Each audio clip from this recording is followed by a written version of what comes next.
প্রিয় শিক্ষার্থীরা, আজকে আমরা কমন মিস্টেকস ইন অ্যাকাউন্টিং এর একটি মজার একটা টপিক পড়ব। তাহলে আমরা একটু দেখি। একটা হচ্ছে সংরক্ষিত মূলধন, একটা সংরক্ষিত মুনাফা, আর একটা সংরক্ষিত তহবিল। তাহলে প্রথমে হচ্ছে সংরক্ষিত মূলধন। সংরক্ষিত মূলধনটা কি? সংরক্ষিত মূলধন হচ্ছে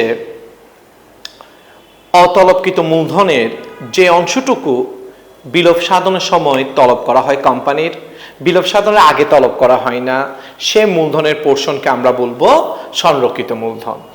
সংরক্ষিত মূলধনের ইংরেজি হচ্ছে রিজার্ভ ক্যাপিটাল। আর সংরক্ষিত মূলধন নিয়ে ডিটেলস আলোচনা আমরা আরেকটা ভিডিওতে করেছি, তোমরা যদি সেটা দেখো তাহলে আশা করি ক্লিয়ার হয়ে যাবে। এরপর হচ্ছে সংরক্ষিত মুনাফা। সংরক্ষিত মুনাফা কি? সংরক্ষিত মুনাফা হচ্ছে নিট লাভের পুঞ্জীবিত অংশ।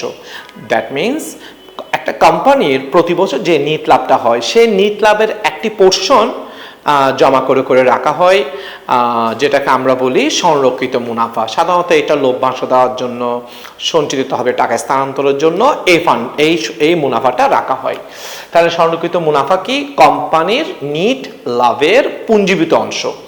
এরপর হচ্ছে সংরক্ষিত তহবিল। সংরক্ষিত তহবিলটা কি? সংরক্ষিত তহবিল হচ্ছে যে সকল তহবিলের দাবিদার হচ্ছে শেয়ার হোল্ডাররা বা মালিক, যেমন সাধারণ সঞ্চিতি, লভ্যাংশ সমতাকরণ তহবিল, সিঙ্কিং ফান্ড, এই জাতীয় তহবিলগুলোকে আমরা বলবো সংরক্ষিত তহবিল। তাহলে আমরা তিনটা মজার জিনিস শিখলাম। একটা হচ্ছে সংরক্ষিত মূলধন, যেটাকে ইংরেজিতে বলা হয় রিজার্ভ ক্যাপিটাল। এটা হচ্ছে সংরক্ষিত মুনাফা, যেটাকে ইংরেজিতে বলা হয় রিটেইনড আর্নিংস।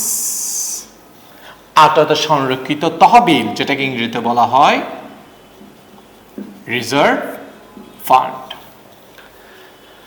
আশা করি সবাই বুঝতে পেরেছ। আল্লাহ হাফেজ।